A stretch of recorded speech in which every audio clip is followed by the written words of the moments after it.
Black Star Network is here. Hold no punches. I'm real revolutionary right now. Support this man, Black Media. He makes sure that our stories are told. Thank you for being the voice of Black America, Roland. Stay black. I love y'all. All momentum we have now, we have to keep this going. The video looks phenomenal. See, there's a difference between Black Star Network and Black-owned media and something like CNN. You can't be Black-owned media and be scared. It's time to be smart. Bring your eyeballs home. You dig?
Today is Friday, May 5th, 2023. Coming up on Roland Martin Unfiltered, streaming live on the Black Star Network.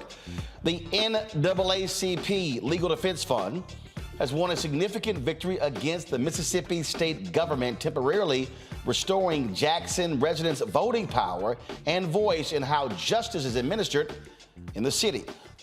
We'll talk with the executive director of the Mississippi ACLU to discuss how this legal decision helps hold the Mississippi State GOP accountable for their blatant attack against the predominantly black capital city. Controversy is brewing in Georgia as Republican Governor Brian Kemp signs a bill granting an oversight commission the power to remove local prosecutors and DAs from their positions. We'll break it all down. New allegations have surfaced in the Clarence Thomas ethics scandal involving his wife, Ginni Thomas, and thousands of dollars of payments. These revelations have led to calls for massive ethics reform at the Supreme Court. Also, folks, the April 2023 job numbers have been released. Black unemployment goes down to a record low. Also, we'll be celebrating the life of icon Gina Belafonte by talking in an exclusive interview with one of his daughters, Gina Belafonte, as she talks about the impact of her father for the first time since he passed away. It is time to bring the funk on Roland Martin Unfiltered on the Black Star Network. Let's go. He's got it. Whatever the biz, he's on it. Whatever it is, he's got the scoop, the fact, the find. And when it breaks, he's right on time and it's rolling. Best believe he's knowing. Putting it down from sports to news to politics. With entertainment just for kicks, he's rolling. It's on go, roll, y'all. It's Roland Martin, rolling with Roland now. He's funky, he's fresh, he's real, the best, you know he's Roland Martin now.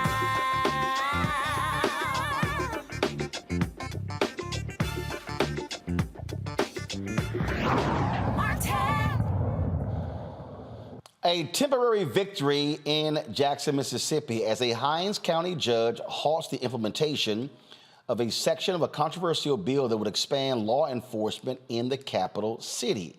Chancery Judge Ginni Thomas issued a temporary restraining order on House Bill 1020. The bill would expand the jurisdiction of a state-run Capitol Police in Jackson and create a temporary court within a Capitol Complex Improvement District covering a portion of the city. That area is where most whites live in Jackson. Yep, the restraining order will be in place until Wednesday's motion hearing. That motion was won by the NAACP Legal Defense Fund on yesterday. I attended their Equal Justice Awards dinner last night, and Janae Nelson announced that decision at the dinner. Joining us now is Jarvis Dortch, the Executive Director of the Mississippi ACLU. Jarvis, glad to have you here. Again, for folks who don't understand, Republicans in Mississippi, like we're seeing Republicans in Texas, in Florida, in Georgia, and numerous other states, are using their legislative power, meaning controlling the state legislature, to determine what is happening on the local level. Exactly. I mean, when this bill came out, it was clearly an attempt by certain people in the city to take over power of their neighborhoods, their part of the city. This bill was expansive and covered the most affluent, most white area of the city. These are people that are used to having political power over what happens in the city of Jackson. They don't think they have that power anymore, so they went to the state legislature to get, their own police force, their own judicial system. And even some of these bills that passed this year gave them their own funding for infrastructure. And again, what I'm trying to get people to understand is that, and we broke the numbers down, this area, this Capitol complex, it's literally where nearly all of the white residents in Jackson lives. And I have yet to hear, and maybe you can share with us, I've actually yet to hear a rationale as to why this is needed. Well, I mean, the rationale they give is crime, and you can cover just about anything by screaming about crime. And we have had an uptick, especially in murders in Jackson. But hold on. I had a state official on about that last week, and I get that. But here's the question that no one seems to answer: has there been an uptick in this area or all of Jackson? Because this doesn't cover all of Jackson. It only covers this Capitol complex. So have they shown any data of the crime in this Capitol complex? No, data isn't something they do at the Mississippi legislature. So no, they have not shown it. And you're right, the Capitol complex started off as an area around downtown, around the Capitol buildings, state office buildings. They've expanded it towards Northeast Jackson, which is the more affluent, more white part of the city. And it's definitely not in the area where we have seen an uptick in crime, and we haven't seen resources put into those areas. Actually, what we've seen with the Capitol Police expanding, we've seen police officers leave Jackson Police Department and go to Capitol Police because they get paid more. So, it's not really even, if your idea is to add more police on the streets, you're not doing that. You're just shifting them down to another place. And look, if they actually want to impact that, how about this, Republicans? Give more money to the city of Jackson for law enforcement. Yeah, I mean, and specify it should be used for salaries. Exactly. I mean, every time the city of Jackson has asked for funding or assistance, the state has said we're not going to do it, and if we do it, we're going to do it in a way where we have control over it. You actually have people leading this bill saying, well, we don't give money to police departments. A couple of weeks later, they were giving money to the local police departments, millions of dollars to build police stations in Pascagoula, Mississippi, and other parts of the state. And these are people that were on the floor saying, well, we never do that, as an excuse for doing it this way. But we've seen that with the city of Jackson for decades now, where the legislature is like, we're not going to assist you unless we get to control how the money is spent, and that money is being spent in the most inefficient way. It would be much cheaper for the state to say, we're going to help the city hire more police officers, hire more, be able to increase their infrastructure, improve the pay in the city. Those things would be much cheaper than creating something, from scratch. So the hearing is taking place on Wednesday. And so first of all, the LDF was involved in this. Yes. So who actually will be leading the legal battle to stop this from happening? So we're a group of coalition of organizations, the MacArthur Justice Center, which is a justice center at Ole Miss Law School, ACLU Mississippi, the Mississippi Center for Justice, and LDF are all on board with this lawsuit, along with some citizens that live in Jackson that are serving as plaintiffs. And we're going to see next week an attempt to get a more permanent injunction on this bill to stop these new courts from going into effect. All right, then. We certainly appreciate you joining us, Jarvis, to assist with breaking down this story. Thanks a lot. Thank you. All right, folks, I got to go to a break. We come back. We're going to talk about plus what's happening in Georgia, where, again, Republicans are using their power in the legislature to dictate what's happening on the ground. Keep telling y'all what's happening. This is power. I keep telling you how they're using power. First, if you're watching on YouTube, hit that like button, folks. We appreciate you doing so. Also, download the Black Star Network app, Apple phone, Android phone, Apple TV, Android TV, Roku, Amazon Fire TV, Xbox One, Samsung Smart TV. You can also be sure to watch us on Amazon News. If you go to Amazon Fire, click Amazon News. You can watch our 24-hour streaming channel, 24 hours, 7 days a week, right there on Amazon News. Also, of course, support us in what you do. Your dollars make it possible. I'm sitting here. Somebody sent a check right here to us. And so, again, send your check and money orders, folks, to P.O. Box 57196, Washington, D.C., 20037-0196. Cash App, $RM Unfiltered. PayPal is R Martin Unfiltered. Venmo is RM Unfiltered. Zelle is Roland at RolandSMartin.com. Roland at RolandMartinUnfiltered.com. And be sure to get a copy of my book, White Fear, How the Browning of America is Making White Folks Lose Their Minds. We'll be right back.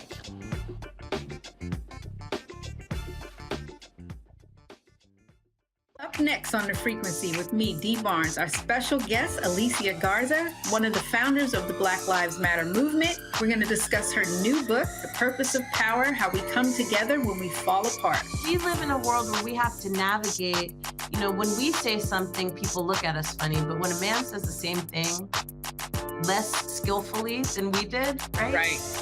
Everybody flocks towards what they said, even though it was your idea. Right here on The Frequency on the Black Star Network.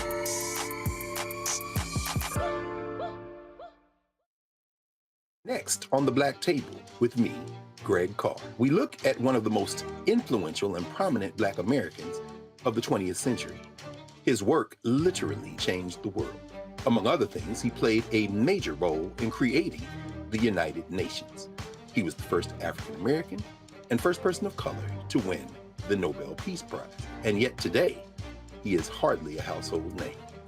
We're talking, of course, about Ralph J. Bunche. A new book refers to him as the absolutely indispensable man. His lifelong interest and passion in racial justice, specifically in the form of colonialism.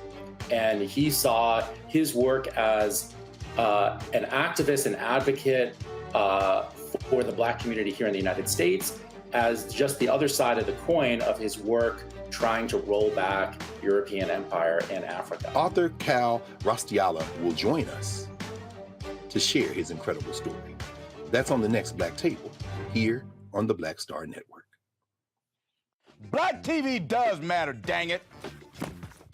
Hey, what's up, y'all? It's your boy, Jacob Lattimore, and you're now watching Roland Martin right now.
In Georgia, Republican Governor Brian Kemp signs a bill creating an oversight commission with the power to remove local prosecutors and district attorneys from their jobs. Kemp says the measure would create an oversight mechanism to ensure accountability in upholding Constitution and statutory duties. The commission will consist of 8 members. 5 will be responsible for investigating any alleged conduct constituting grounds for discipline. The other 3 will be for an adjudicating arm that issues out the punishment. Critics say this timing is really suspicious, especially with Fulton County District Attorney Fani Willis seriously weighing charges in connection with former President Donald Trump's actions in Georgia after the 2020 election. Democrats are concerned the commissioners will misuse their authority to punish or remove local prosecutors unnecessarily. Let's go to my panel, who joins us today. Matt Manning, civil rights attorney, joining us from Corpus Christi, Texas. We have, of course, Michael Imhotep, host of the African History Network show. Of course, he is joining us from Detroit. And Candace Kelly, she joins us right now, legal analyst from New Jersey. Glad to have all 3 of you here. So let's get right into this here. So when you look at Jackson, what's happening in Mississippi, you look at Georgia, you look at Governor Ron DeSantis in Florida going after prosecutors he doesn't like. Candace, this is absolutely Republicans using their power to silence progressives, using their power to exert control over black elected officials, the black population. It is an absolute abuse of authority by the GOP in numerous places around this country: Georgia, Texas, Florida, Mississippi, you name it. Roland, you're absolutely right. And in fact, we have a violation of power and authority from people who've already spoken. In other words, we have people who've already voted the GAs into office. We have people who've already voted for a certain system in Jackson not to be separated and have their equal rights be violated. So here you have people who have already voted and heard their voices heard, and those voices are being taken away, which is why the NAACP is filing that lawsuit in Jackson. And one thing that we have to remember about the power that is being exerted by the Republicans in Georgia is that they're doing this, as you said, in preparation for the charges that are coming down on Donald Trump. This is something that DEA has been preparing for years. And she is not just preparing for these phone calls. She's preparing for the fake electors. She has been doing this for years. She has trumped up her security. She has death threats. She is all over white supremacist websites.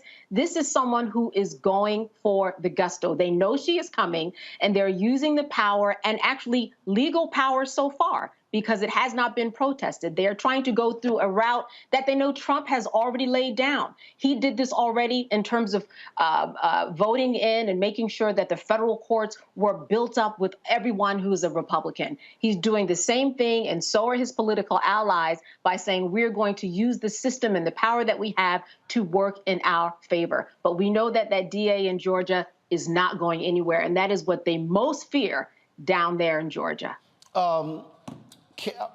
Matt, the point that Candace makes is a crucial one. These are democratically elected people. The voters decided who they want to represent them based upon what they said as they were running. And so here you have Republicans who are saying, damn that, we don't care what the voters decided. We are going to be the judge and jury to determine whether they're doing their job. You are so spot on, Roland. And what's especially interesting with this timing is last week, I literally got appointed to represent our local DA in a removal lawsuit where they're lobbying the same kinds of accusations against him. And I used to manage that office under him. And I was appointed by my local county to defend the lawsuit to remove him from office. And politically, that exact conversation is happening here in Corpus Christi as it is across the country. This is a political attack on him, and it's a political attack on anyone who's been duly elected, especially multiple times. The DA here, Kim Gardner in St. Louis, across the country, these people have won multiple times and in landslides. And irrespective of that, you see Republicans directly attacking those offices, and they're doing so with the dog whistles that they know will be effective. Crime, failure to do their duties, all of those things. And what's especially problematic about that is, at least in Texas and presumably everywhere else, these offices have great latitude, great discretion to do their jobs. Their job is to seek justice, not convictions. So the idea that somebody would be removed because somebody Monday morning quarterbacking, at the State House thinks that they're not getting enough convictions or are too lenient is not how the system works. And I think Candace hit the nail on the head with all of her comments. But one thing I would add to that is that I think that we're really in a constitutional crisis, because what you see is a separation of powers issue where the legislatures across the country are deciding that duly elected public officials should not be able to do their job in a way that they disagree, irrespective of if it's within the bounds of the law and the discretion that they're given. So this is a huge issue, and this is a testament to what we talk about on this show every week, the idea that the Republicans are playing chess, not checkers, and they're looking at every way to exert power,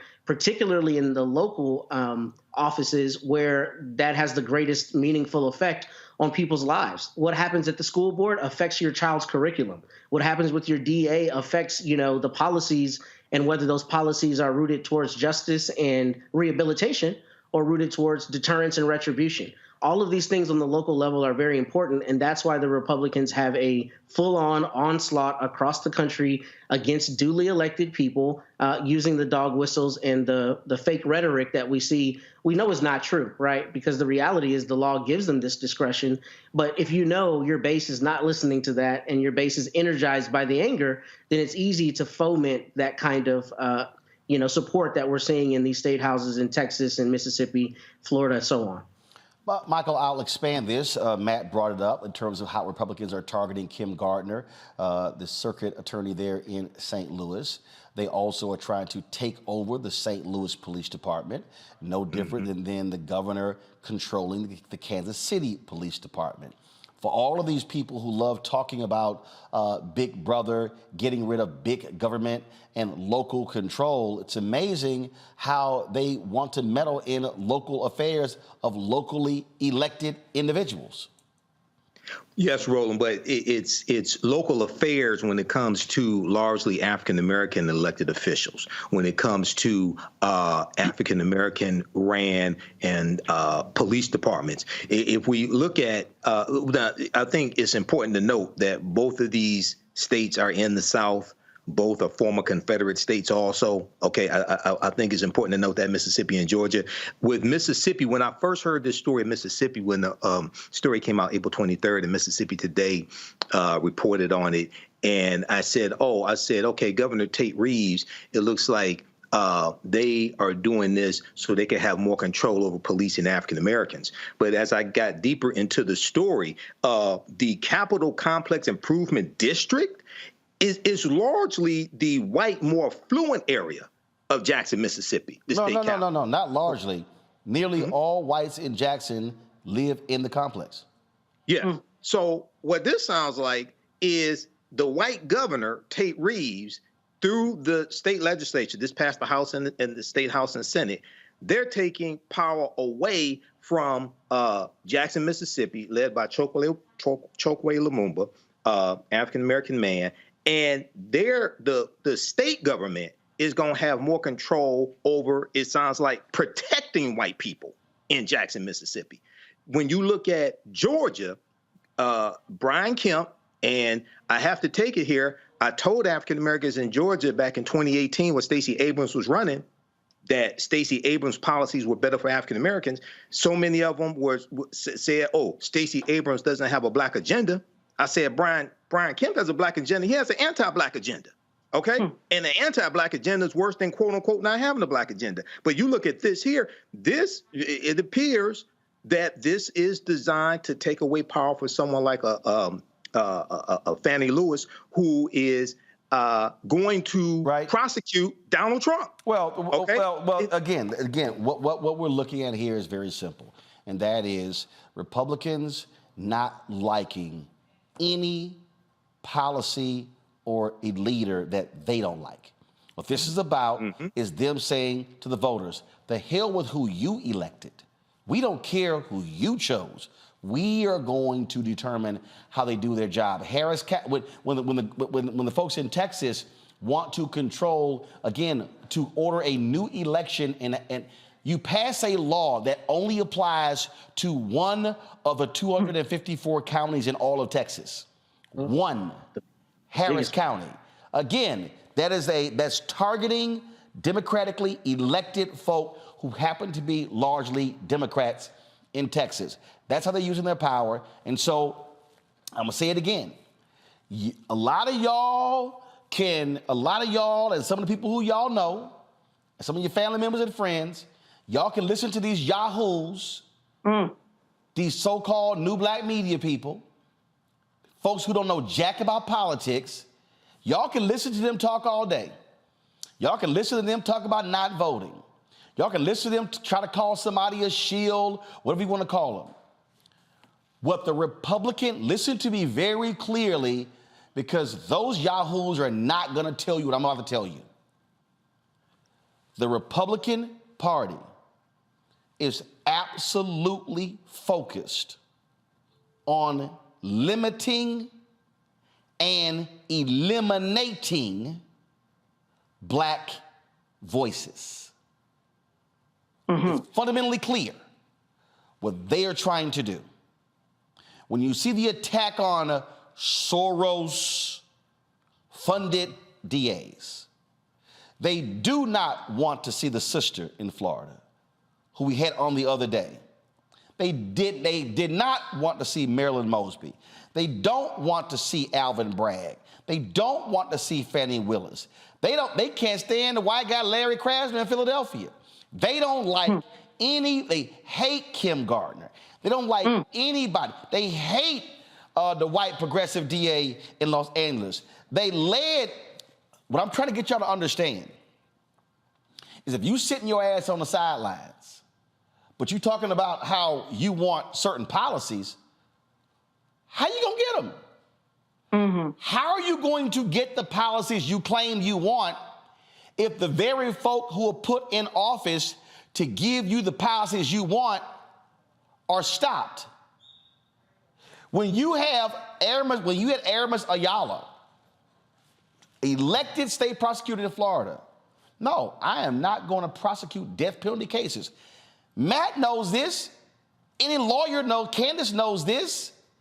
The district attorney has the prerogative to determine what direction they're going to go in.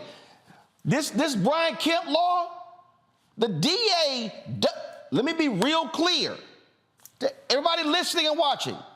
The district attorney does not have to pursue the death penalty in cases. They have an option. They don't have to pursue. That's why you have first-degree murder, second-degree murder, third-degree murder, manslaughter 1, manslaughter 2. I mean, you have different variations of murder.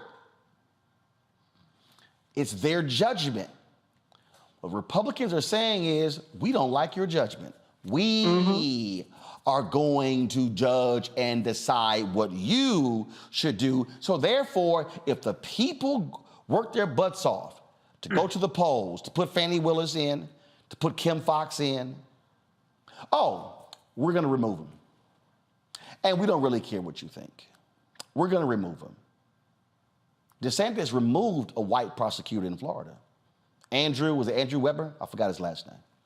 I think so. He's going after the sister, Monique.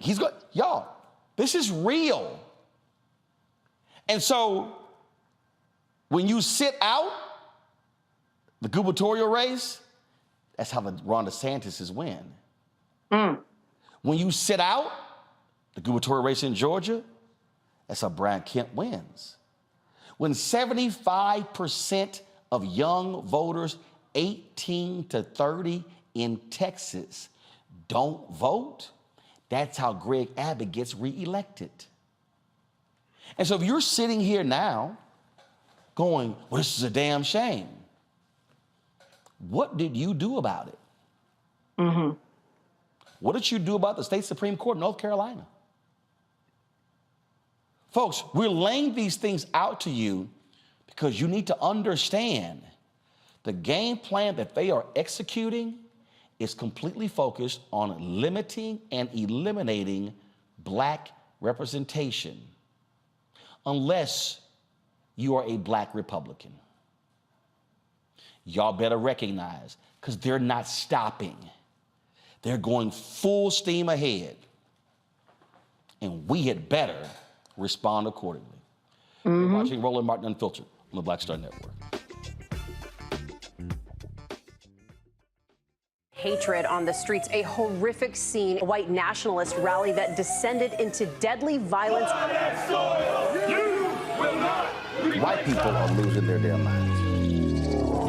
As an angry pro-Trump mob storms the U.S. Capitol, we've seen shooting. We're about to see the rise of what I call white minority resistance. We have seen white folks in this country who simply cannot tolerate black folks voting. I think what we're seeing is the inevitable result of violent denial. This is part of American history. Every time that people of color have made progress, whether real or symbolic, there has been what Carol Anderson at Emory University calls white rage as a backlash. This is the rise of the Proud Boys and the Boogaloo Boys. America, there's going to be more of this. Here's all the Proud Boys, guys. This country is getting increasingly racist in its behaviors and its attitudes because of the fear of white people. The fear that they're taking our jobs, they're taking our resources, they're taking our women. This is white fear.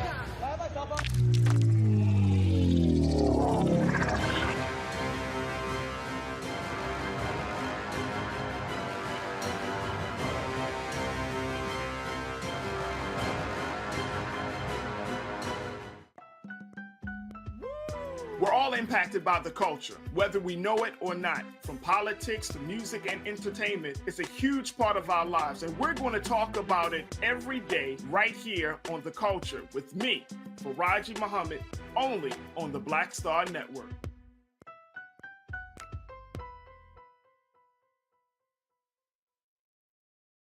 Hi, I'm Anthony Brown from Anthony Brown and Group Therapy. Hi, I'm BB Winans. Hey, I'm Donnie Simpson. What's up? I'm Lance Gross, and you're watching Roland Martin Unfiltered.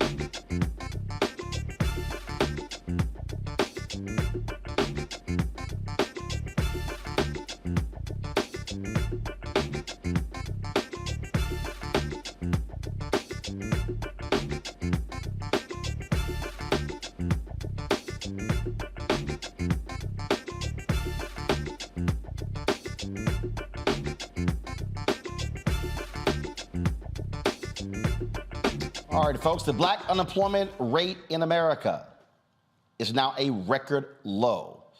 April job numbers came out today from the Bureau of Labor Statistics, and it shows that the black unemployment rate is now 4.7%. It was 5.0% in March. Now, remember when that black conservative was on the other day, Stacey, what's her name? And she lied about, oh, how great the economy was for black people under Donald Trump and called it a record low? Stacey, this is what a record low looks like. So you were lying then, and you're still lying. This is the first time in U.S. history that the black unemployment rate has fallen below 5%, while the overall joblessness rate for black people fell 0.3 of a percentage point. The unemployment rate for black men dropped along with the unemployment rate for black teens. But for black women, the unemployment rate grew slightly following a March jobs report, in which they also reached a historic jobless low. The overall U.S. unemployment rate at its lowest point in 50 years at 3.4%. Dr. Patrick Mason, author of The Economics of Structural Racism, Stratification, Economics in U.S. Labor Markets, and a professor of economics at the University of Massachusetts, Amherst, joins us right now.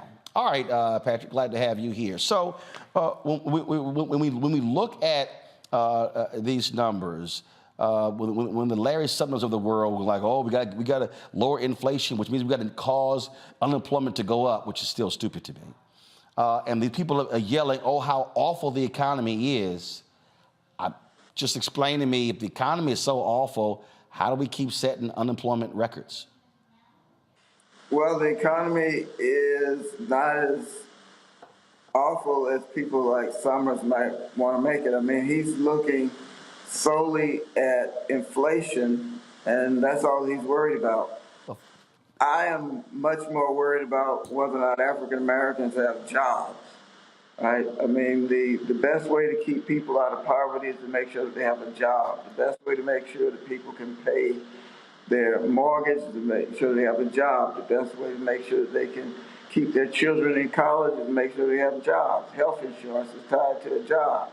So I am ecstatic to see these low employment numbers, and my hope is that the Fed will not keep pushing interest rates up so much till it choke off the jobs. I mean, why choke off the best economy we've seen in a long time? I mean, yeah, that's why I'm just sitting here. I just sort of laugh when I see these people run around and talk about, oh my God, the economy is just so awful, and things were just so amazing for black people under Donald Trump. No, hardly. Actually, things have begun to improve, and the good news about these unemployment rate numbers is that they are true reflections of the level of joblessness. Another number that I like to look at is the employment to population ratio, which is just the probability that a person has a job. That number is now higher for African Americans than it was in March of 2020 when the pandemic shutdown struck. So it's about 57.8% then. The employment population ratio is about 60% now. So the probability of having a job is higher. You know, sometimes the unemployment number will go down just because people will stop looking. But that's not what's happening in this case. The unemployment number is going down because people are getting jobs. And I think it's a fantastic thing when people are getting jobs. And it puts to lie another myth that's often heard about African Americans is we don't want to work. Well, we work when there are jobs available and people hire us. And right now, you're seeing the unemployment numbers are low. That means that people who might not otherwise have jobs, they're working and improving things for their families. Well, and again, this is just what just befuddles me when we see, again, how the economy is being described. And now we're seeing also inflation coming down. We're now seeing supply chain stabilize. And so all of the stuff before, the empty shelves and, waiting 6 and 9 months for furniture, we're seeing how after 2.5 years of COVID, how all of those things that impacted the supply chain, which impacted inflation, but really it was also the greed of many companies that was causing inflation. We're seeing how these forces are moving together. And so it's just wild to me how these people are assuming, they're just assuming that this is just a terrible, awful, like I said, we had some black conservative on who was like, oh my God, this Biden economy is just the worst. It's just destroying the entire country. And I literally travel around the country and I'm like, what world are you living in? Yeah. Well, I mean, there are these people out here who just have crazy ideological beliefs, and they'll say anything. But the numbers don't lie. The unemployment rate is historically low. The employment population ratio is up higher than has been in a long time. The earnings have gone up. So, and if you look at for most households, especially for most African American households, income is mostly earnings, wages, paycheck income. There's not a lot of property income. So earnings are higher. More people are working, men and women. This is a very good economy. And inflation, from my perspective, is not out of hand. It's not an outrageous number. And I just hope the Fed does not keep raising interest rates to the point where we choke off this economy that's trying to go to what would be full employment for us. Now, I think the current rate of 4.7% sort of shows you how bad unemployment is for African Americans. I mean, typically when white American unemployment is at 4.7% or 5%, that's a recession number. But our numbers have been so high for so long, to when we get to what is really a recession number for white Americans, we celebrate. Well, I want to see that unemployment number get down even lower, right? So that everybody out there who wants a job will have one. And also, the good thing about a low unemployment rate is it gives bargaining power to workers, right? To workers who have a job that isn't paying enough, this low unemployment rate puts them in a position where they can go in and ask for a raise. If they don't get it, they can go somewhere else. Yes, sir. All right. Patrick Mason, we appreciate it again, folks. He is the author of The Economics of Structural Racism and Stratification, Economics in U.S. Labor Markets. We certainly appreciate you joining us. Thank you so very much. All right, folks, got to go pay some bills. We'll be right back. Roland Martin Unfiltered on the Black Star Network.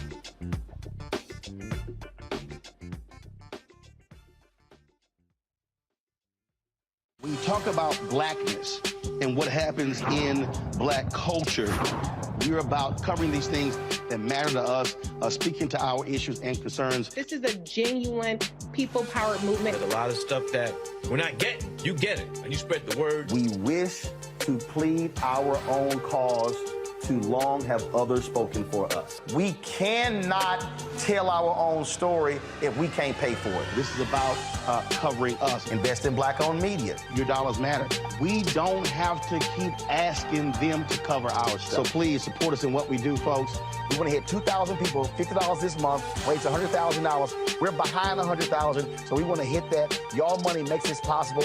Check some money orders. Go to P.O. Box 57196, Washington, D.C. 20037-0196. The Cash App is $RM Unfiltered. PayPal is R Martin Unfiltered.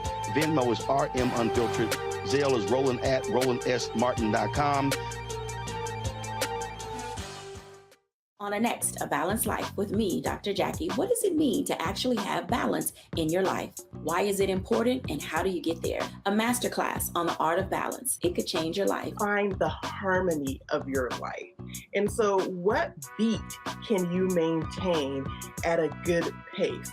What cadence can keep you running that marathon? Because we know we're going to have, high levels, we're going to have low levels, but where can you find that flow, that harmonious pace? That's all next on A Balanced Life on Black Star Network.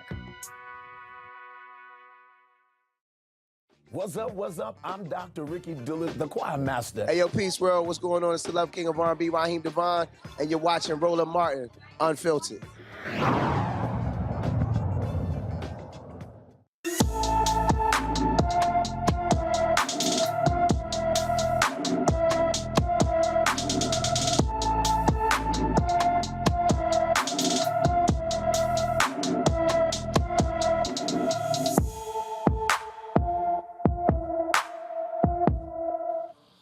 Kalia Gilchrist left her Brandon, Florida home on April 19th. The 13-year-old is 5 feet 3 inches tall, weighs 102 pounds, with black hair and black eyes. Anyone with information about Kalia Gilchrist is urged to call the Hillsborough County, Florida Sheriff's Office, 813-247-8200, 813-247-8200.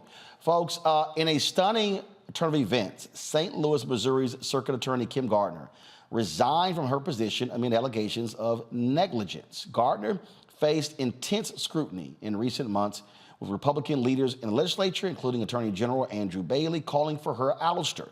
Bailey launched a legal effort to remove Gardner from office in February, citing too many cases, including homicides, going unpunished under her watch. Gardner, the first black woman to hold the position of circuit attorney in St. Louis, has endured massive criticism from both sides of the political spectrum. Some have praised her for her efforts to reform the criminal justice system and her commitment to prosecuting police officers accused of misconduct. However, others have accused her of mishandling high-profile cases and failing to prosecute violent criminals adequately. Her resignation will be effective June 1st. No word on who will replace her. Matt, I'm going to start with you. We've interviewed her several times on this show. I mean, they have been going after her from day one.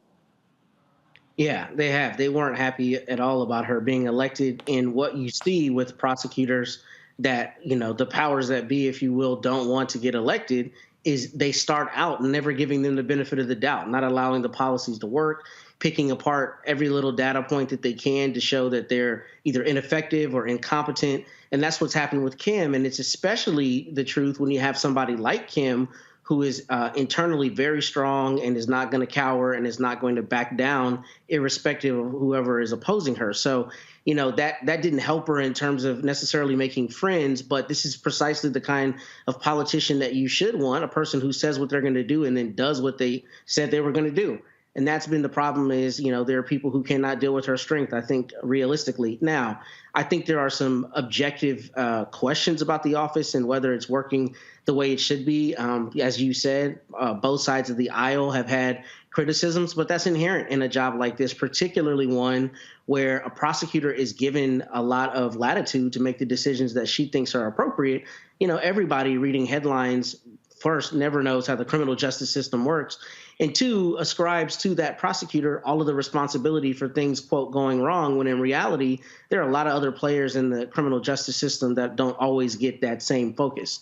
So it's unfortunate what we're seeing with Kim, and I hate to see that she resigned, but I do appreciate, you know, the strength and the fortitude that she had, even in indicting the governor. I mean, I know those charges were ultimately dropped, but that takes a great deal of courage to say, we think we have the evidence on a person that's powerful and we're going to bring an indictment. And, you know, I'm just glad that she served the citizens the way she did. And the final point I'll make is I do like that this is really a sacrificial move. My understanding is she brokered a deal that she would actually resign so that the people of the city of St. Louis might still have the opportunity to popularly elect their DA. I understand she's embattled, but that's a really important part that cannot go unstated here, that she's resigning so that the people still have the opportunity to choose their prosecutor. And that should be the most important part here, because it's the people who determine who's in that office, not other representatives who want to make their names on the political headlines, including this attorney general who seems to be trying to steal every headline he can anytime something comes up.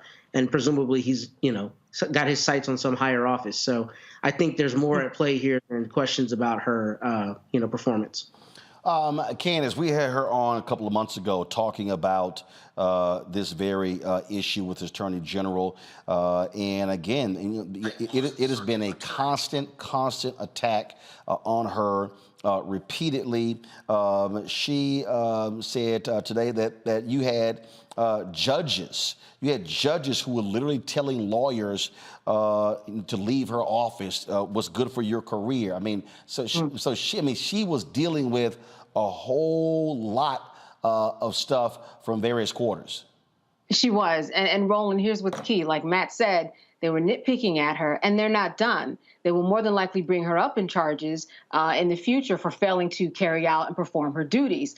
I think one of the interesting things, and you just touch upon this, is that as the judges were telling attorneys to leave the office, they were following that advice, and they were leaving the office. When you have an office like Kim's that doesn't have enough money, what happens is that all of the attorneys, they get bogged down with these cases. So people have to understand that the strategy was not just with Kim, the strategy was with everybody who worked with her. Because with you give an attorney too much of a caseload where they really can't perform or carry out their duties in a way that rises to the way that they were sworn in by the American Bar Association, then you fall into the arena of malpractice and malfeasance. And nobody wants that. So if your caseload is too much and you don't have people helping you, now your mentors have even gone that have been helping you on your caseload because you might be some new attorney by 2.5 years, you get out of there because you might be brought up on charges for not doing your job because the workload is just too much. So their strategy was get her people out, get Kim out, and just create havoc in the office, and that's exactly what they did. Michael, Sheik also complained that they were essentially defunding her office, making it difficult for her to actually hire other people as well. And she said that's what was going on. And so she's like, it just happened over and over and over again. Yeah, Roland, I remember under the Trump administration, St. Louis Circuit Attorney Kim Gardner was attacked basically by Attorney General William Barr. So Republicans have been after her, as they have been many other progressive DAs, especially African-American female progressive DAs as well. And when they are trying to utilize the law that is perceived as being somewhat fair to African Americans, and not trying to over-prosecute for low-level offenses and things of this nature, you get this huge backlash, especially at the state level, largely controlled by white people, and here you're controlled by white Republicans. So the recurring theme through these few segments, Roland, has been power. When it comes to politics, understanding power and how to utilize power to vote the people in the office to bring into existence the policies that we want. This is the interview. We have to remain vigilant on this. This is the interview when she was on our show 2 months ago. This is something that's, to me, is shocking, but at the same time, we know what it is. This is a politically motivated attack by the unelected Attorney General and the actual governor who from day one, since he's been in office, has tried to take my duties as the elected prosecutor in the city of St. Louis. So, first of all, what authority does he have to, quote, fire you? You're elected. Well, that's the problem. Right now in Missouri, we're participating with. So, again, if y'all want to see the interview we did with Kim Gardner, it's on our YouTube channel. I was trying to show you right there. You heard some of that. Again, 5 days ago, she was saying, Matt, she wasn't going to resign. But clearly, things had simply gotten out of hand there, and she was literally left with no choice. I just sent her a text, and so hopefully she'll be joining us. In fact, she actually just hit me back. And this is what she just texted me. It's to keep, to what you said, Matt, it's to keep the ability for the people to be able to elect the circuit attorney and local police control. The Republicans have a supermajority in the House and the Senate, and they had the votes. We currently do not elect our judges. The governor appoints them. We would never be able to elect our circuit attorney. And so she, of course, submitted that letter of resignation as well. Matt, go ahead. Well, here's the problem with that, Roland. As I was reading about that, I was concerned. I mean, I don't know how you can actually enforce that deal. So, I mean, I like it. I like the spirit of it, and I'm a supporter of Kim Gardner. I think we need more Kim Gardners leading us around the country with the fortitude that Kim has always shown. But the problem is, if they do have a Republican supermajority, I don't know how she can prevent, via her resignation, them just implementing the same plan they were trying to implement. And that's what concerns me. I appreciate her sacrifice here, but I don't know if it's something that will be enforceable. And that's what concerns me. And the thing about this that is so disingenuous and so dishonest is these Republicans are the same people who sit in DA's offices and say that their daughter Muffy just had a lapse in judgment and she should get the leniency that they don't like if some kid across town who lives in the part of town they don't care about has the same offense, he should have the book thrown at him. And that's what disgusts me about this, because these are the same people who will find a way to one-off any kind of, criminal offense or accusation if it's advantageous to them. But if it's, us, we're mongrelized, right, and made to seem as criminals. Case in point, Ken Paxton has been under indictment under Texas law for 7 years. 7 years for securities fraud. He hasn't been prosecuted a day in his life. But if you pick up a simple offense down the road and the case gets dismissed, now the DA is not doing his or her work, and it's a shell game, and it's all a sham. But the problem is, in the state houses, they have this power, and a lot of these legislatures have specific laws that allow them to implement these kinds of things. And what's scary about it as a voter and as a citizen is the idea that, as Candace said earlier, you elect a DA and then the powers that be in the state house don't like her, and they just decide that your decision does not matter, right? At which point, I don't know where you stop it, but it becomes a slippery slope, because when do you stop, basically, if they decide we're not going to have elections anymore, right? Or we're going to change the term limits unilaterally. The more of this kind of thing happens, the more we should be concerned as citizens about, the longer effects of that and how that affects democracy in general. I think we're in a democratic crisis right now in this country, and we're seeing that play out. Yep, indeed we are. Candace, Matt, Michael, I certainly appreciate the three of you being with us today on today's panel. Thank you so very much, folks. When we come back, exclusive interview with Gina Belafonte, one of the daughters of Harry Belafonte. She joins us next. Of course, her father passed away on April 25th, and she will share thoughts and reflections on an amazing life from the perspective of one of his loved ones. Philip Agnew, also the Dream Defenders, been in Cuba for the past week, will join us as well. And so we will continue our appreciation, our tributes to the great Harry Belafonte next on Roland Martin Unfiltered on the Black Star Network.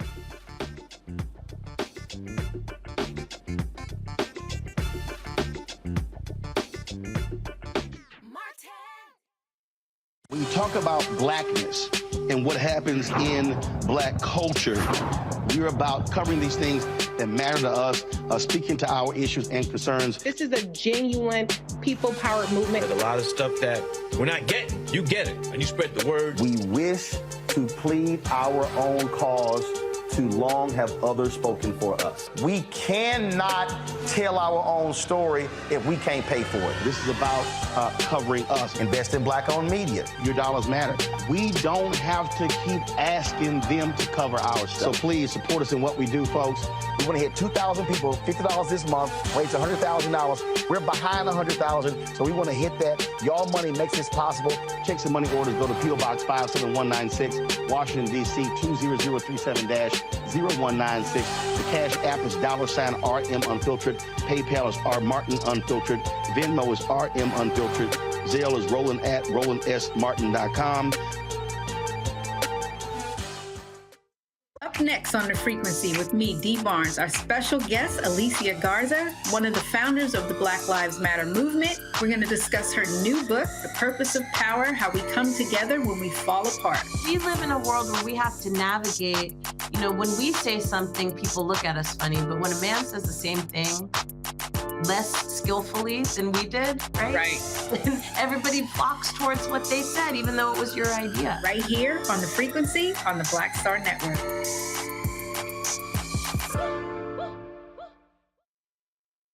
But he's found a way to do it, and he's inspired like generation after generation after generation, to continue in his footsteps. He also challenges artists. Yes, he does. He is not one to be shy. You can't be down with Mr. Belafonte if you're not willing to do something. It's just the way that he is. It's the way the whole family is, and I'm here with Gina and just the entire family, and just really, really genuine, good people who are maybe in Hollywood, but Hollywood's not in them. So just he knows what's important, and he's instilled that in his legacy that will continue to carry on. And I think what's the most important is that his legacy is not just singing, it's not just acting, but really putting it on the line that frankly has been deemed by many people to be far more important than the artist piece. It's the activist piece. Sure. But that's the piece of humanity that's the most important. Sure, it's important what you do, as a career, as your art and everything like that. But he injected that into his art, and he injected life and humanity of social justice in the world and just making the world a better place. He never shied away from that at times when many other people did, and he could have, and probably benefited from it a lot more, but he didn't, and that's a very bold man.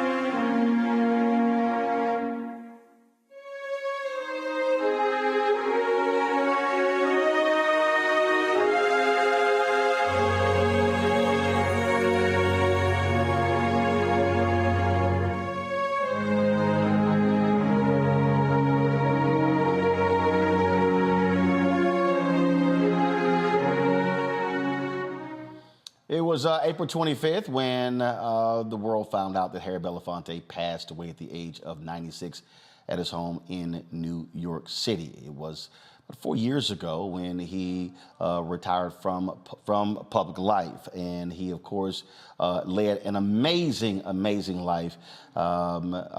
Interviewed him numerous times, talked to him, and he was just engaged in so many different areas all across this country and across this world. Very few people knew him as well as my next guest, Gina Belafonte, one of the daughters of Harry Belafonte, of course, co-founder with him with Sankofa. She joins us right now. Gina, glad to have you here on the show. Certainly our condolences to you and the Belafonte family with the loss of truly a true giant. For us, he was an artist, he was a singer, he was an actor, he was an activist. But for you, he was dad. Yes, he was. Thank you so much for having me today. If you hear any other little background noises, I have some dogs, so just ignore them. It's all good. Thank you for having me, and thank you so much for spending so much of your precious airtime on celebrating him and his life and his legacy and all the amazing work and art that he was able to create while he was with us. Well, we were, of course, in New York last year for his 95th birthday. So many people came out for that celebration. He wasn't there physically, but was watching the stream as well. It really was a great celebration that you and others put together. Just take us through the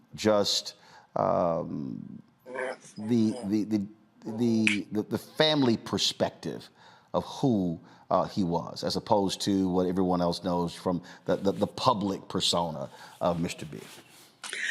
Well, I mean, all of us, his children at least, we all have different relationships with him. And the way some of us have worked with him quite intimately, and others just sort of, walk through the world with him as dad. He was certainly a force of nature for us all. We understood very clearly that he was busy at work. There was lots to do. There still is lots to do. And he made very specific and strategic choices for himself and his life. And as a father, he was an incredible mentor. He was a wonderful support system. I think probably all of us can say we had wished that there were ways in which we could have had him more in our lives personally. But I was gifted with the opportunity to work with him on a couple of different levels. When I first started working with my father, I was his acting coach. So aside from him coming to all of my shows and guiding me and mentoring me through my, navigating the entertainment business and my career as an actor at the time, he asked me to come on board as his acting coach. And I worked on 4 or 5 different films and television shows with him, guiding him through the different characters. We would work very hard on those. My father was a very serious kind of method actor. And so he took a lot of time and care in trying to figure out all the nuances of the characters. And so I had the gift of having that kind of intimacy with him. And then later in our lives together, in our careers, we worked in during the founding of Sankofa.org, where we were able to really pull together art and activism and use art as a tool to educate and to motivate and activate folks to participate in their civic responsibility and also inform them of what was going on in the world. And we used art to do that. And in many cases, art has a way of sort of opening up your heart, opening up your mind so that you can actually hear the issues and make some informed decisions for yourself. It has to be, though, difficult when, and this is not just for you and your 3 siblings, it's the case for the children of entertainers and other public figures, to have to share your dad with the world. The number of people who he called, who called upon him. He was, before he retired from public life, was extremely busy traveling, doing those different things, was always doing something, engaged in something, working on different projects. That's, I mean, look, I mean, we all would love to, as you say, spend more time and do more with our parents, but you literally had to share him with the world. Right. Well, depending on, what your belief is, mine is that I somehow, came into the world with that contract. It might not have been a conscious understanding as a child growing up, but as an adult, I have done a lot of work in my own journey as a human being on this planet, to understand that, there are a lot of people that needed him. There are a lot of people that needed him so that they could be validated. There's a lot of people that needed him so that they could be uplifted and so that their platforms could rise. And certainly, the humanness in it all, you want to, not only protect your parent, but you also want them to see you and to recognize you and to, think and be proud of you and all those things. And luckily for me, I got that from him. I walk through the world. There's lots of other organizations that are doing very good work on behalf of him and his name. But he's my father. So that never will change. The kind of intimacy that we had, that no one can ever take that away from me. I think that what he was able to gift the world and how he was able to empower people, how he was able to, in some ways, be an example to admire and to aspire to. I think, I'm glad that we had to share him. I can't unwrite his own journey and his own path and the way he chose. I mean, he made very conscious decisions to do what he did. He knew what he was doing. So I think part of that was, for me, my own growth as a person, to more deeply understand his choices.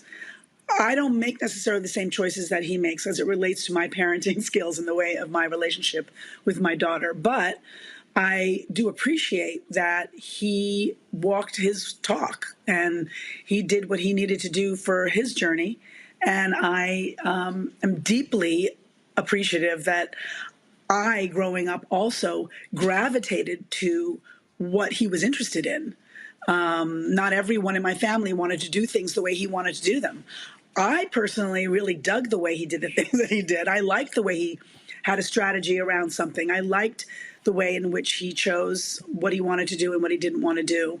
It's interesting because I came to my father many times with many different ideas and things that he just shot down.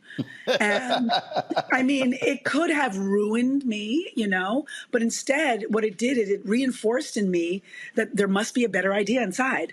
And with all the things that he shot down, there were more than double the things that he said, yes, let's do that. That makes sense. That's exciting.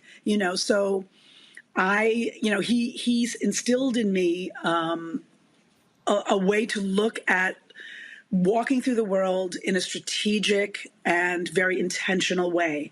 And I'm grateful for that. Got to go to a break. We come back. We'll continue our conversation with Gina Belafonte, with celebrating the life and legacy of her father, Harry Belafonte, folks. YouTube folks, be sure to hit that like button. Also, be sure to download our Black Star Network app. Apple phone, Android phone, Apple TV, Android TV, Roku, Amazon Fire TV, Xbox One, Samsung Smart TV. If you want to see the other tributes that we have paid to Mr. B, you can always catch that as well on the Black Star Network app. And then, of course, you can also support our work in what we do by joining our Bring the Funk fan club. Checking money orders, P.O. Box 57196, Washington, D.C. 20037-0196. Cash App, $RM Unfiltered. PayPal, R Martin Unfiltered. Venmo is RM Unfiltered. Zelle, Roland at RolandSMartin.com. Roland at RolandMartinUnfiltered.com. We'll be right back.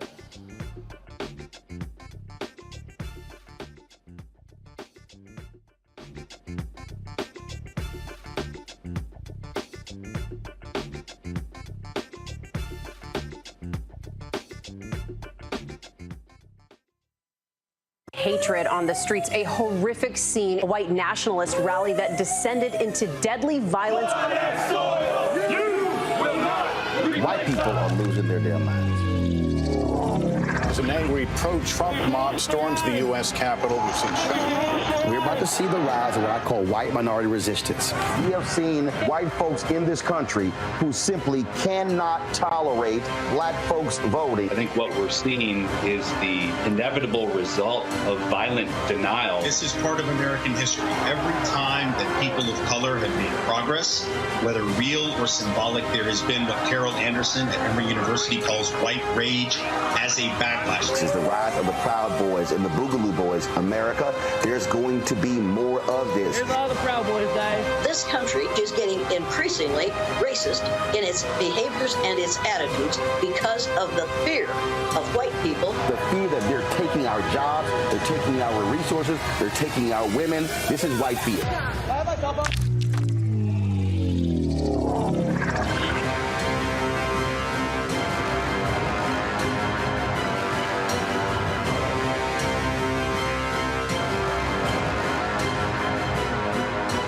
Black Star Network is here. Oh, no punch! I'm real revolutionary right now. Thank you for being the voice of Black America. All momentum we have now, we have to keep this going. The video looks phenomenal. See, there's a difference between Black Star Network and black-owned media and something like CNN. You can't be black-owned media and be scared. It's time to be smart. Bring your eyeballs home. You dig?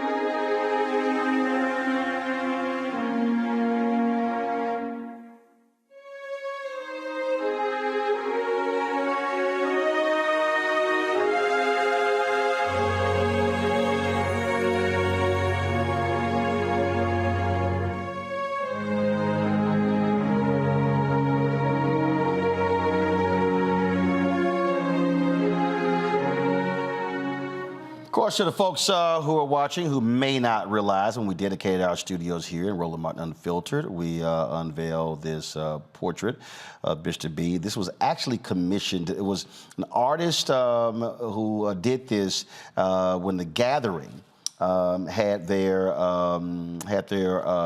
fundraiser, the Apollo Theater. I think it was in 2017, I think. Maybe it was earlier. I actually emceed that event, and so I remembered it and had it commissioned for our office. And Gina was interested. I called him. We unveiled it and did not realize it was actually, when I called him, it was actually the same, I believe, the night when Sidney Poitier passed away. Because the news came out the next day. And obviously, I mean, thought tremendously about, a great deal about your father and what he did, because he truly was, as you said before we went to the break, somebody who did what he said. Yes, he did. Absolutely, he did. He was not afraid to, make his point clear. But, one thing that he really also was, I think, especially as it related to the movement in particular, and also in his artistry, he was a good listener. He really wanted to hear perspectives, objectives. He wasn't a person who just quickly, moved. He really heeded to Dr. King's Kingian nonviolence. He suspended his first judgment, and he tried his best, I think, to lean into listening to different perspectives and understand more deeply what people were trying to convey, what they were doing, before he then put his own brilliant strategy or spin on it. I mean, he was an expert strategist. A lot of people know that not only was he a big funder of the 1960s civil rights movement, but a deep strategist within that movement, liaisoning between elected officials and the movement, certainly being an intermediary between different movement fractions and factions during that period, very closely in line with his dear friend, Dr. King. And he also, to this day, in this more modern movement, continued to be a strategist and a mentor for young people who were looking for the roadmap, which he pointed them in the directions. And many of them deeply understood that they needed to get an education in the history of the movement and before the 60s, movement as well. We needed to have a deeper understanding of how we got to where we were so that we could have a deeper strategy on how to shift and change, things. We're still working on that. You talked about him being a listener. It was, I guess, when he got honored at the National Action Network, that was 17. So, so I walk up to him, and he turns, and anybody who knows me knows I'm not one who uses the N-word. He turns, "Nigga, when you taking me to lunch?"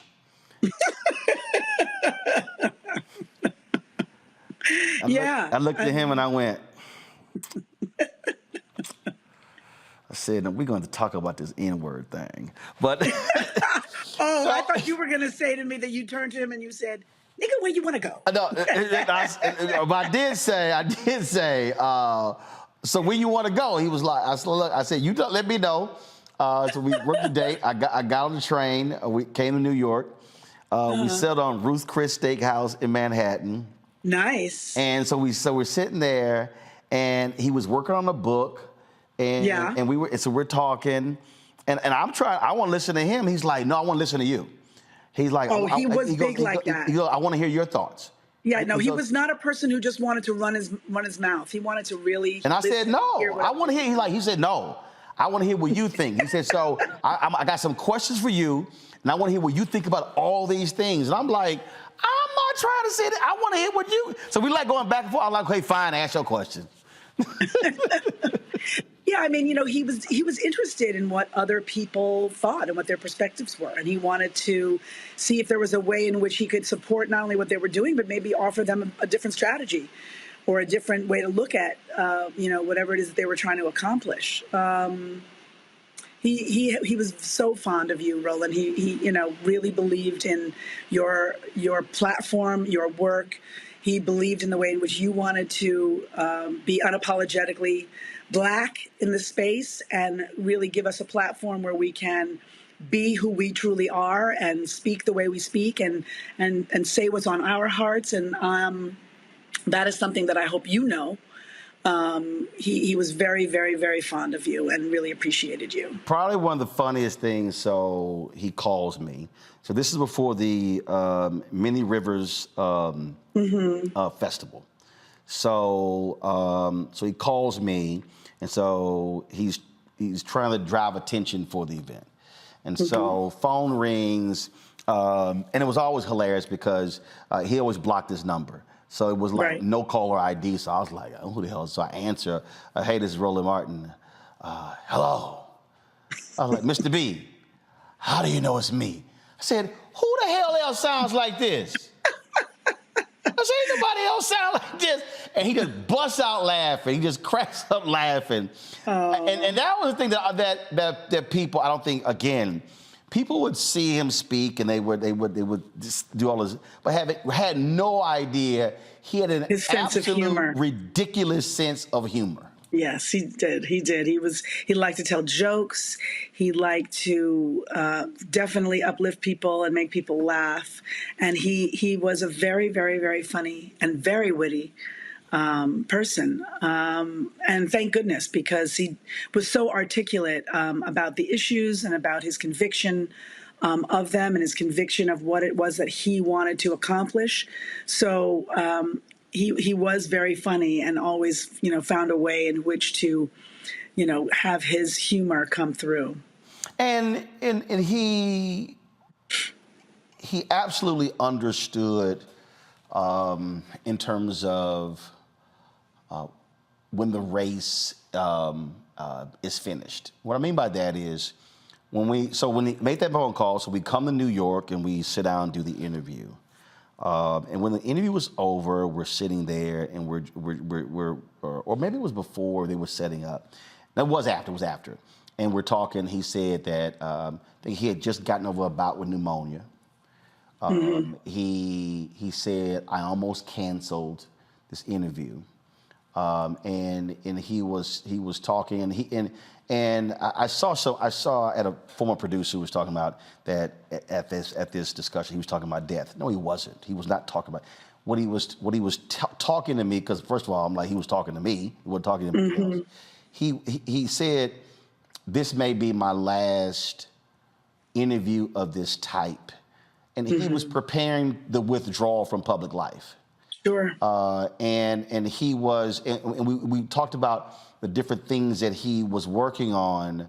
And in fact, 2 years later, when I went to the XQ America event in New York, they actually played this video.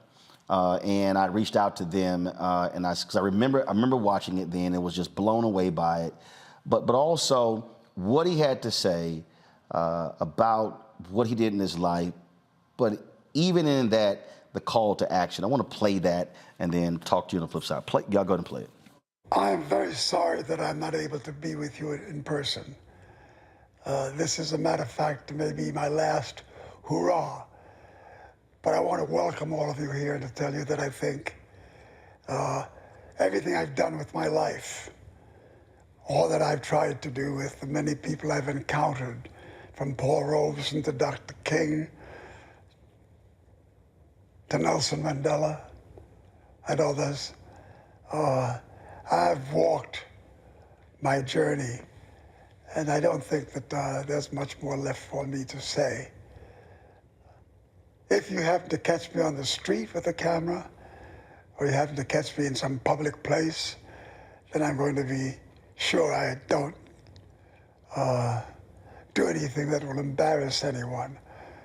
But I do think that I've made the last walk.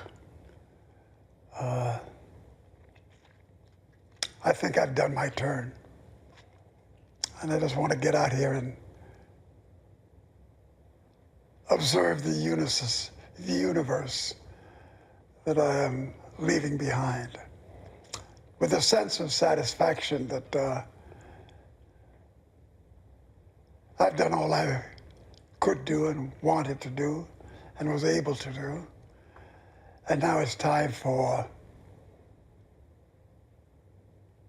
those who have inherited the history of the civil rights movement, the history of the struggle. It's now your turn to get out there and bring a rewarding closure to this endless struggle for equality in this place that calls America the land of the free. I've often reflected on that statement, the land of the free. Free to do what? Free to be what? Free to say what?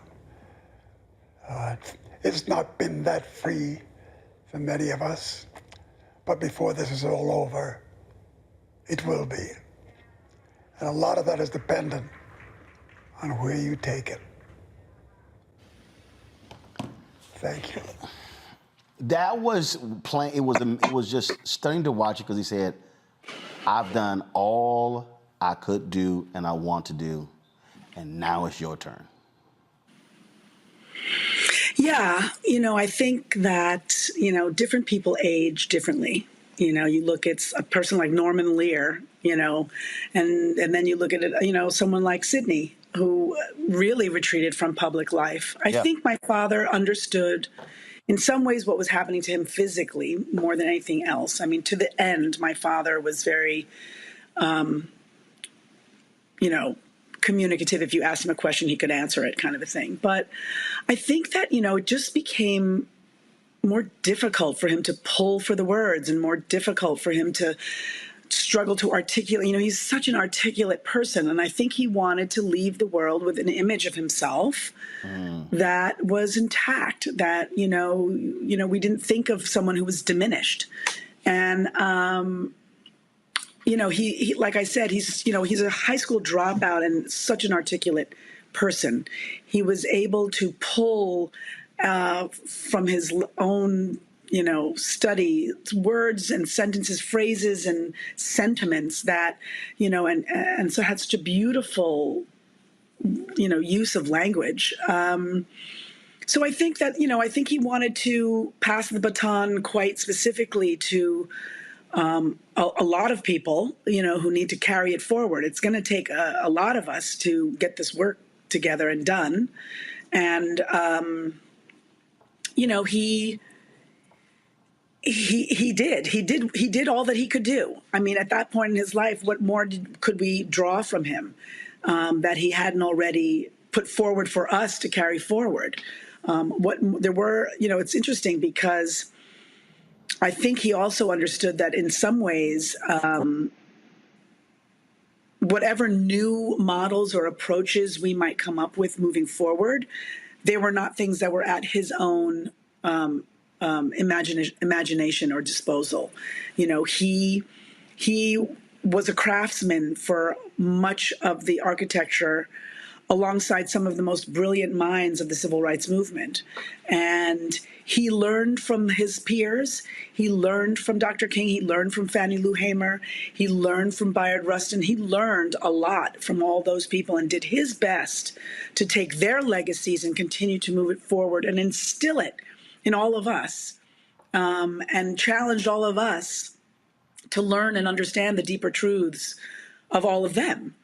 And I think that, he was speaking his absolute truth, that, it's time, and it has been time for some time, for us to, carry the mantle forward and trust in each other and really do the work. Hold tight 1 second. Got to go to a break. When we come back, we'll continue our conversation with Gina Belafonte, one of the children of Harry Belafonte. Of course, the actor, singer, activist, humanitarian, philanthropist, you name it. He had lots of titles, a true Renaissance man who passed away April 25th at the age of 96. You're watching this continuing tribute to him on Roland Martin Unfiltered on the Black Star Network.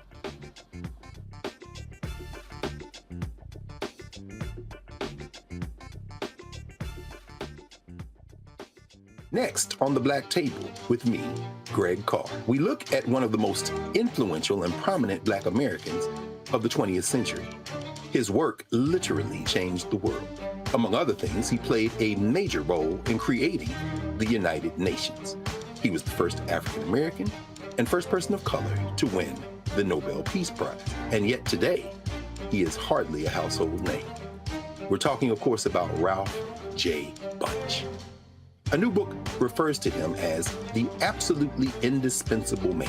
His lifelong interest and passion in racial justice, specifically in the form of colonialism. And he saw his work as an activist and advocate for the Black community here in the United States as just the other side of the coin of his work trying to roll back European empire in Africa. Author Cal Rostiala will join us to share his incredible story. That's on the next Black Table, here on the Black Star Network. Up next on The Frequency with me, Dee Barnes, our special guest, Alicia Garza, one of the founders of the Black Lives Matter movement. We're going to discuss her new book, The Purpose of Power, How We Come Together When We Fall Apart. We live in a world where we have to navigate, when we say something, people look at us funny, but when a man says the same thing less skillfully than we did, right? And everybody flocks towards what they said, even though it was your idea. Right here on The Frequency on the Black Star Network.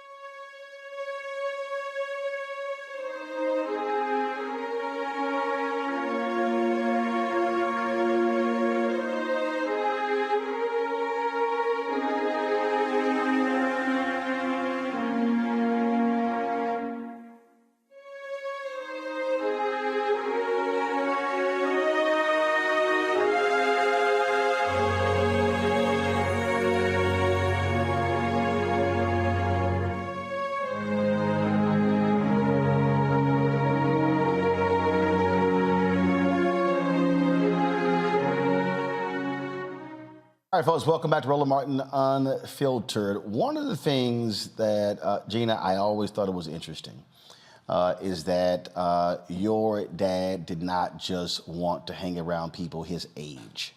It was always interesting where he wanted to be in the mix where the young folks were, where the next generation was. In the documentary, he talked about calling the meeting of the elders in Atlanta and saying in the midst of it, basically, the issues that we need to solve ain't going to be solved by the people in this room because they ran their race. And so he then said he had to go beyond that room and go out and talk to the others and seek the others and communicate with the others in the next generation. And one of the folks who he did that with was Philip Agnew, co-director of Black Men Build, also with the Dream Defenders. Philip has been in Cuba. We couldn't get him there, and so we could actually finally reach him today. He joins us on here. Philip, you were with the Dream Defenders when Mr. B heard about what y'all were doing, and he didn't just send you a video saying, hey, great job. He said, no, I want to be with them, and literally traveled to Florida as y'all were there sitting in the state capitol. One, thank you for having me. Even in Cuba, the name Harry Belafonte was spoken in high regard from the president and from a number of folks there in the government who remember his contributions a world away. Mr. B always had a way of wrapping us up in history, wrapping us up in inescapable arc of justice that he was a part of, and he came and he was with us in the Capitol. He wasn't just a person, as you said, who spoke from afar, who talked from afar. Mr. B was always there on the ground as often as possible, and what he did was he not only was there as a symbol of the long arc of justice that we were all a part of, but he gave you a level of encouragement and a level of belief in what you were doing and what I was doing, what we were doing, that nobody else could. You thought to yourself, Mr. Belafonte has been there with Nelson. He's been there with Martin. He's been there with Malcolm. He's been there all over the world at different points in our history to create this moment. And if Mr. Belafonte thinks it's that important that he will come to Florida or he'll come to wherever you are, you knew you were on the right path. You were on the right track. And that's just a testament to his spirit, to his smile, to his indomitable charisma. And it is a great honor of my life that I've been a small part of the journey that is Mr. Belafonte's life. Gina, Philip made the point about Cuba. I mean, the hip-hop community in Cuba is absolutely indebted to him because Fidel Castro would not allow rappers to do what they do. And when your dad traveled there, he told Fidel Castro, let the artists practice their art. And then he comes back the next year and they thank him because it was him intervening directly with Fidel Castro that allowed Cuban rappers and Cuban hip-hop artists to be able to do what they do in that country. So he wasn't afraid to even tell Castro, hey, man, lighten up. Right. Right, because I mean, first of all, hello, Philip. It's such a pleasure to see you. Let me just say that. And also, I think my father really, believed in humanity, and he was dealing with humans. And so I think that, he understood that, the Cuban Revolution had places to grow. And he did his best to maintain relations through culture, and bring art and culture to the island and reciprocate a cultural exchange. And I think that, when he heard the young people rapping, a lot of people don't know that Harry was the producer of Beat Street, and he was very much in tune and up to date with our own current scene, music and cultural scene. And Harry was sort of when you think about hip hop, when you think about what hip hop means, and it sometimes means a different thing to different people. But one thing about hip hop is authenticity and originality, and Harry was all those things. And so he understood the importance of how culture needed to not be suppressed, and that he wanted to ensure that young people everywhere had an opportunity to express their identity and express themselves. And so, he told Fidel that there were some young artists that he came in contact with that had no place to cultivate their craft and really work on their craft, and that it is important, especially if you want to, as he always used to say to us, win them to your cause. So in some ways, he may have counseled Fidel to say, listen, if you want to win them to your cause, you need to help support their work and what they want to do as well. So I don't know the exact things that he said to him, but I know, because I also have been to Cuba. And when you say that name, Belafonte, there are a lot of young people and artists who say, oh, he was so instrumental in giving us our own, liberation within the confines of our movement here. And yes, he was not afraid. He was just not. Philip, that just for folks, again, what was the like when he literally shows up? And I remember, and other media outlets started doing interviews. They were kind of like, what is this old black man doing here with all these young kids? Because the Dream Defenders really, really became nationally prominent in the wake of the death of Trayvon Martin, the murder of Trayvon Martin. But for you, this young whippersnapper down there making all this noise, and to see this figure come there to stand with y'all had to be quite surreal. Absolutely. Once again, you as a young person in the movement, what I recall was always feelings of unsurety, uncertainty. Yeah, we had the youthful exuberance. Yeah, we knew we were doing what was right and we were standing up for what was right. But consistently, the doubt creeps in. Are we in the right moment? Are we doing the right thing? Are we making our folks proud?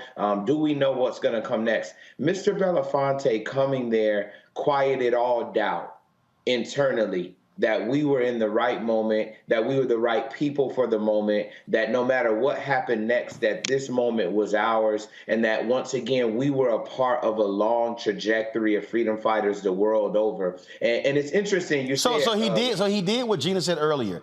He validated y'all work or gave you the stamp of approval. He gave you the Harry Belafonte seal of approval. Yes. Because I want this to be known. Yeah, there were people saying, why is this old guy coming? But overwhelmingly, people were wondering, who are these people? Who are these kids? And when he came in, people understood that we weren't just loud, but we had a level of thought and analysis, and that we had a plan, and that we were legitimate actors in the long arc of history, that we weren't just young whippersnappers, that we had connections frankly, that we were connected with somebody who, who had stood with Malcolm, stood with Martin, stood with Ella, stood with folks the world over and over, and consistently was on the side of good. And so for us, he was that stamp of approval. And really, to this day, we are still emboldened with that stamp. I'm still incredibly grateful for the private conversations that we've been able to have, and will carry those with me for the rest of my life. And it was that public standing alongside us that burnished our reputation and allowed us to continue to do our work. Gina, yes, you saw that take place with Philip and the Dream Defenders, and then just so many other people. But also speak on how he also challenged these younger artists, these actors, these musicians, to say, you can be doing a hell of a lot more than what you're doing right now. Yeah. Well, I mean, he worked in very mysterious ways, and sometimes, I remember the work with the Dream Defenders in the very, very early days when he came back from that trip. And we were just also at the same time forming Sankofa. And, the Dream Defenders came to us for their support. And we immediately said, why don't we do this? Let's send you all to Highlander. Yeah. Let's finance an opportunity for you all to come together to actually create that strategy that Philip was discussing and talking about, and also give a political education to some of the other folks that are around you that may not quite be as hip to what's happening, so that you can educate your peers, so that you guys can take that deeper dive.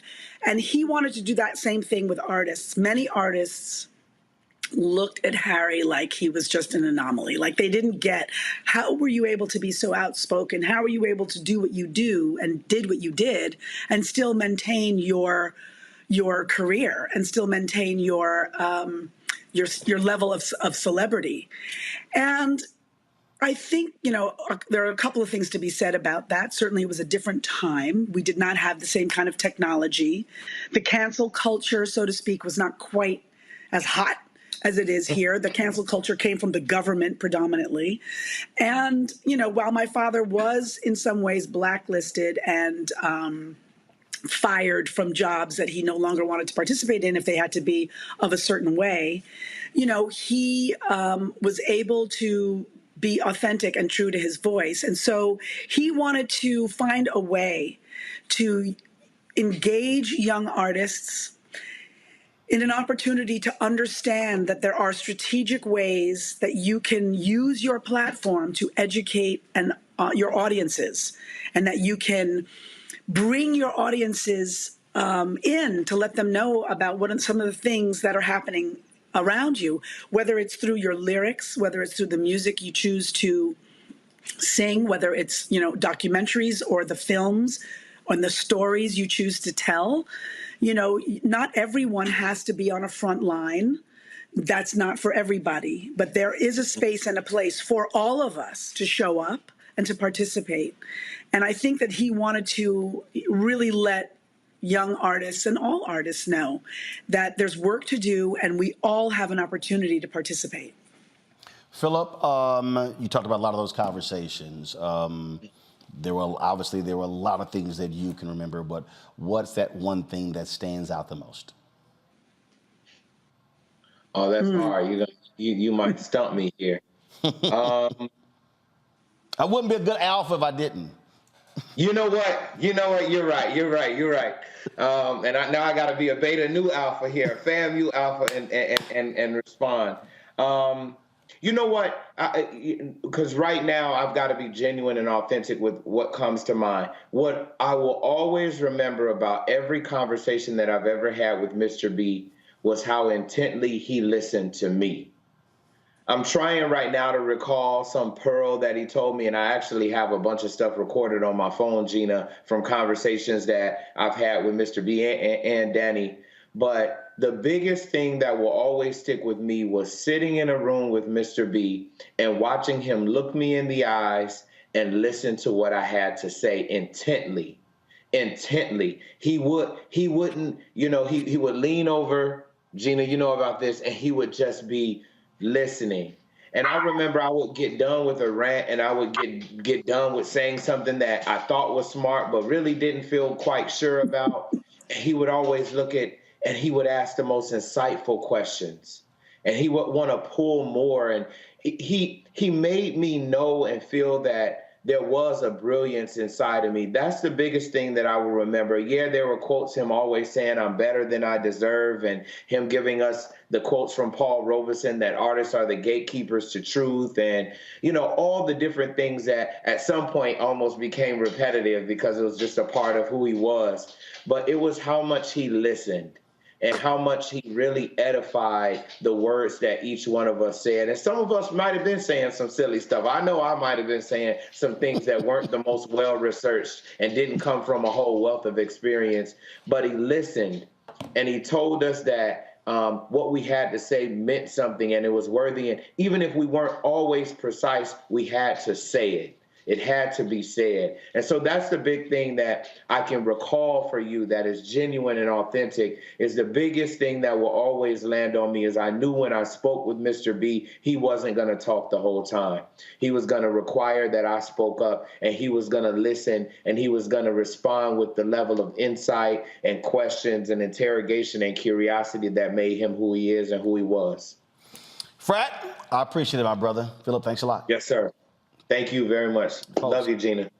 Love you back, brother. Thank you. Going to our final break. We will come back, conclude our conversation with Gina Belafonte. You're watching Roland Martin Unfiltered on the Black Star Network.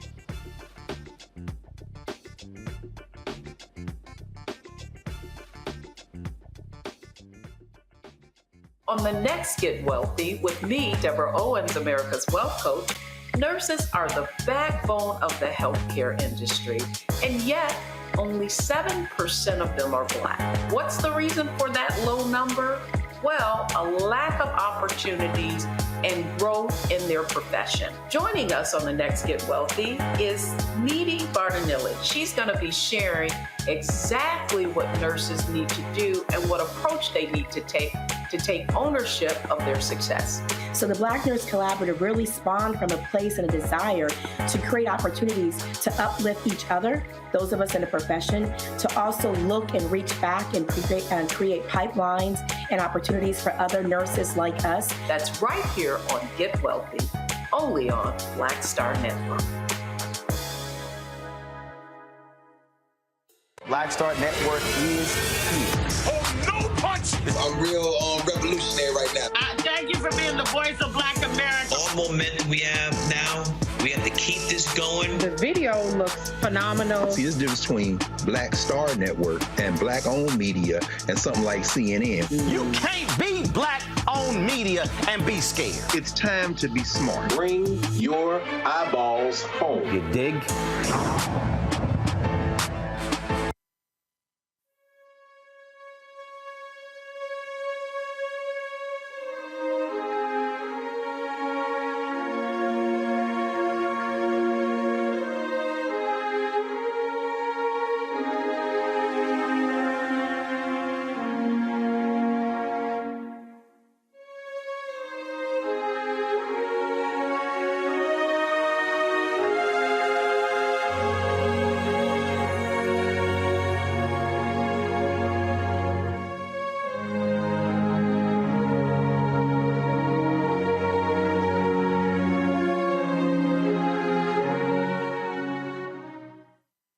All right, folks, welcome back for final segment with Gina Belafonte, one of the children of Harry Belafonte, who became an ancestor April 25th.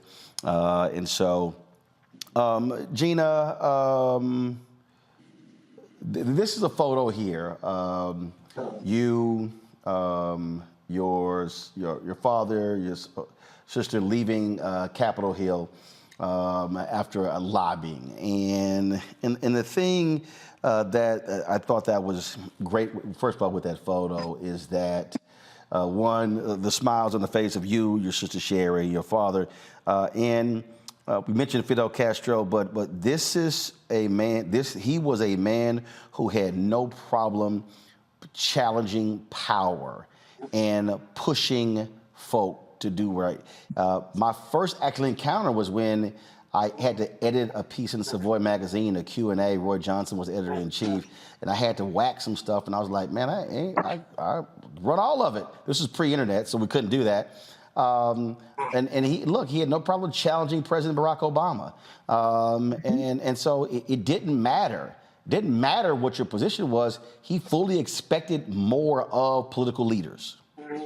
Yes, of course. I mean, there's so much to do. There's so many laws to pass. I mean, you know, our democracy is an experiment. I feel like the capitalist American experience is an experiment, and we're all sort of in the petri dish together. And I think that he wanted to ensure that we were using our democracy to our fullest and making sure that, you know, if we are now considered humans, along with other people, then the laws need to reflect our rights. And he, you know, wanted to push those boundaries. But you know, it's important to note that, you know, Harry was asked to run for office. He was asked to run for Senate, and he knew that he could be far more effective in the private sector than as an unelected official. So, you know, he maintained his, you know, private citizen status, and he used his platform, he used his space, he used his intellect, he used his relationships and his network to do his best to not only assist in getting people elected that he thought shared his own personal mission, but that were people, you know, getting people elected that were, you know, our neighbors, our people who live down the block. You know, he made it very clear that we, the people, or power to the people, meant that we needed to infiltrate the system, and that we needed to, once we were in the system, tear down the machine and instill a more human approach to our existence. And we're still working on that. You know, we have the confines of our government to work within a structure that was built, as people say, the founding fathers. I say, you know, the founding, you know, misogynists. But anyway, it's important just to understand that our human existence needs to evolve. We need to grow, and we need to grow from our humanness, not from what the Constitution states. The Constitution is a guide for us. It's a jumping off point. And, it, you know, for the most part, it did its best to be inclusive in what it knew at that moment. But now it's important for us to take our moral center, our ethics, and our humanity and really create a world where there is true equity, and there's true love, and there's true, you know, caring for thy neighbor. And I think he was hopeful that we would continue to work and chip away at this experiment to make it better for future generations. If we can hold on to the planet long enough that we can have future generations. Last question here. Sankofa, will that be, obviously there were so many things that he was involved in, but clearly creating that with you is also part of his lasting legacy, because that continues, that will continue to move forward. Absolutely. Sankofa.org is an organization that really sits at the intersection of art and activism. And so it continues to do that today. We have incredible programs. We have civics programs in the arts with young people making films and educating themselves peer-to-peer on different civic issues. We have a really interesting virtual reality re-entry program that we work with formerly incarcerated and incarcerated men and women, and we give them virtual reality experiences that help quell some of their trauma triggers upon coming home so that they don't recidivate. We are always working with new talent and finding new stories and new plays. We're hopefully taking our wonderful Lyrics from Lockdown to Broadway soon. And it'll all be in the legacy of my dad and the mission forward. You know, we came up with that mission together. Along with Raoul Roach, who was the son of another great, very progressive musician, Max Roach.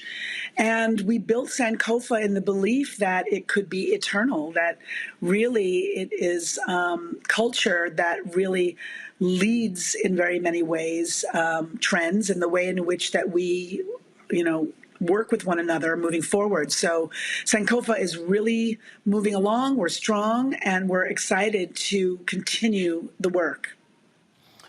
Well, Gina, we appreciate you joining us and sitting and chatting with us for this hour to celebrate and talk about and share with the rest of the world your father.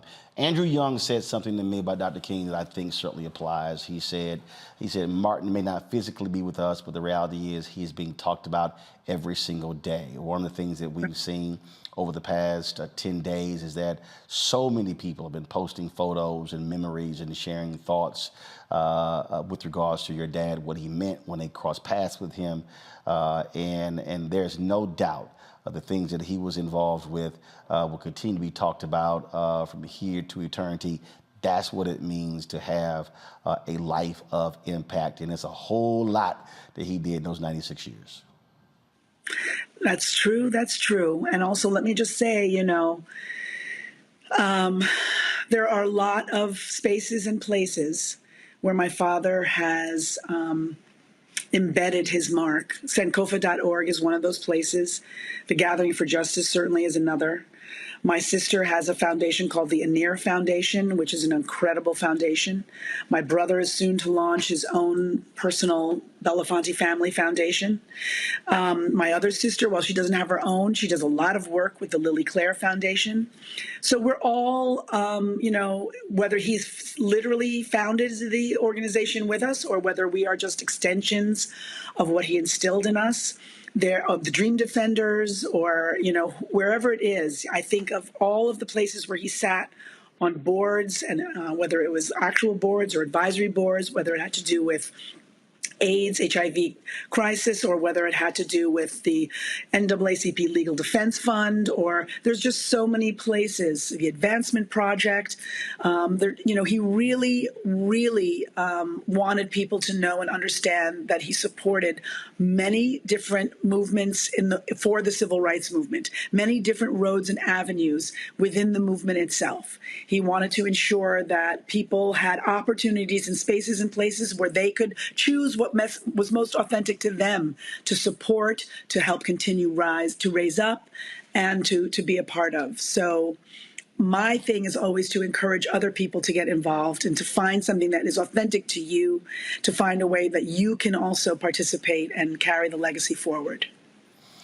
Well, that is certainly the case, and he definitely, I enjoyed our time together, having fun, and this is one of the photos of the last sit-down we had in his office where we had way too much fun, cracking jokes and having a good time, and so he certainly will be missed, but we absolutely will remember him.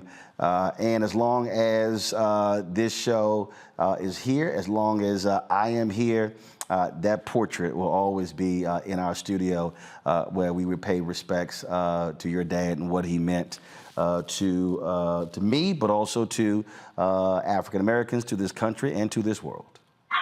Thank you, Roland. Thank you so much. I appreciate you. Give our condolences to your family.